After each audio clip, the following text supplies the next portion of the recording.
What's going on, everybody? Josh Engleman for Awesemo.com, and I am back with my NBA DFS contenders on DraftKings on Sunday, July 11th. Yeah, I'm back on the weekend, baby. Now be sure to hit that like button, subscribe to the channel, and hit the notification bell so you know when this and all of our other content goes live. Follow me on Twitter at Josh Engleman. It's the only place you're going to get updates to my sim results as we get closer to lock. And finally, let me know in the comments section who is your favorite and least favorite of my contenders for today's slate. We are rounding out the bottom of my top 10 with PJ Tucker, Jay Crowder, Devin Booker, DeAndre Ayton, and Pat Connaughton on the outside looking in. Who will be my favorites? My top 5 plays for today? It's time to find out. First up at number 5, we're going to $8,800 Jrue Holiday. He's projected for 41 fantasy points. He's got a 17% chance of being the optimal captain, 42% at the flex, a 58% chance overall of being in the optimal lineup.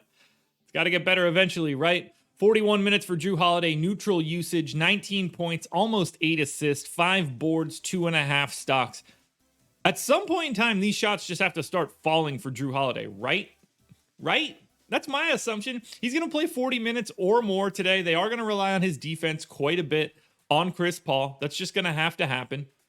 But he's got to start making shots, and I'm going to keep betting on him to do so. He is not the offensive player that we have seen over the past, call it the playoffs, honestly. He's shooting below 30% from 3 for the playoffs. I don't think that can continue, or at least I wouldn't expect it to continue. I would not project him in that way. And if that's the case, at a fantasy point per minute over 40 minutes, 8,800 is not a problem. And it's a really interesting price tag in the captain spot because it frees you up to upgrade just a little bit more at some of your pay down options. We're paying up a little bit more, though, and going to the opposite point guard. That would be $9,800 Chris Paul at the number 4 spot. 45 fantasy point projection, 12% likelihood at the captain, 48% at the flex, a 60% chance overall of being in the optimal lineup. This is basically the same projection. He just happens to be a better fantasy performer than Jrue Holiday. I've got Chris Paul in for 40 minutes, right at 1.1 fantasy points per minute, so that'll make the difference. 20 points, 10 assists, almost 5 boards, and 2 stocks. You can't beat it. And by 2 stocks, I mean 2 steals because Chris Paul doesn't block shots all that frequently. I have no problem getting to Paul here. I actually think he's going to have the ball in his hands a little bit more in game 3 on the road than maybe he normally would. Nothing crazy, but I think he's going to want to try to control the tempo in Milwaukee. So I do like that. I think the ceiling is a little lower than normal, but that's fine by me because he's still my number 4 contender. Next up at number 3, we're going to $9,600 Chris Middleton, projected for 45. He's an optimal captain 17% of the time, optimal in the flex 46% of the time, 63% likelihood of being in the optimal lineup. You can see from above Pat Connaughton, we stepped into a different tier. Middleton's going to play 42 minutes, right at just shy of 1.1 fantasy points per minute, 25, 6.5, and 6. You know the scoring's coming from Middleton. He's going to be getting involved in the mid-range. He's sort of boom bust in that when the shot is falling, he's probably going to start taking a couple more threes and the volume will go up. But more often than not, when it's not falling, Middleton starts relying on 18-foot fallaways that don't look great. And he ends up hanging weird shooting days. So I like going to Middleton at the captain for sure. 46% at the flex is probably going to be right around where the public is, so I don't have much of an opinion there, but I do feel like he's in an interesting spot to get kicked to the curb in place of a DeAndre Ayton or a Devin Booker in this spot. When it's good, I think it's really good, but when it's bad, I think it can be really bad just because of the difficulty of the shots that Middleton likes to take. But when push comes to shove, Chris Middleton is in the optimal lineup more frequently than all but 2 people in this game. And one of these guys that I really like today is the flat minimum on DraftKings, and his status is a bit up in the air. It's 1K Torrey Craig. I have him projected for 8.8 fantasy points in 12 minutes.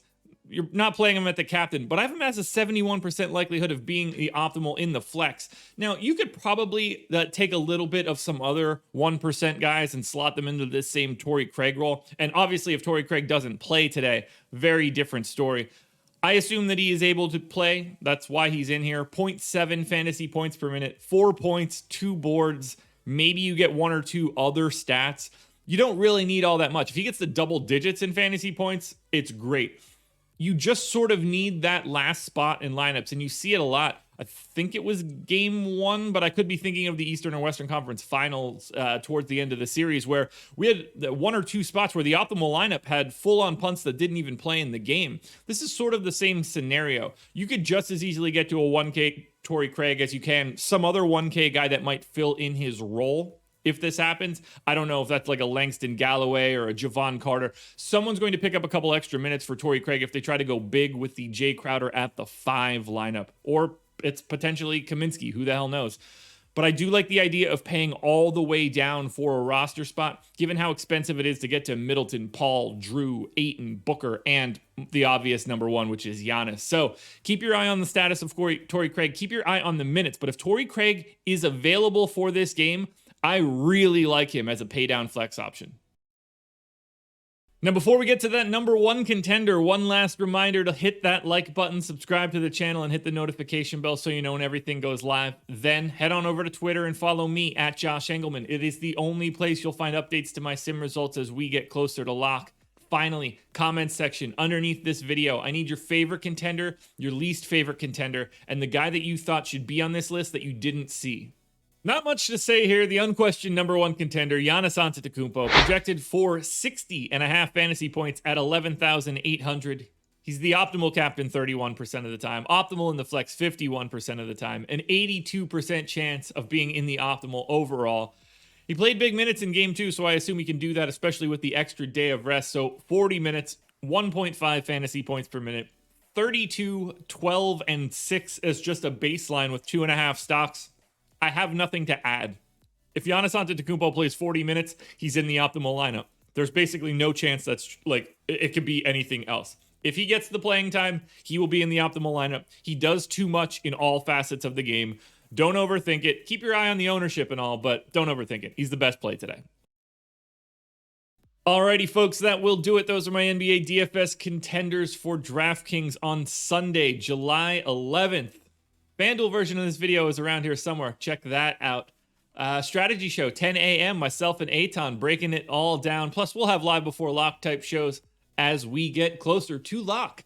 Thank you guys for joining me. Enjoy the rest of your Sunday. Good luck tonight. I will see you guys again Wednesday morning for Game 4 and another edition of the Contenders.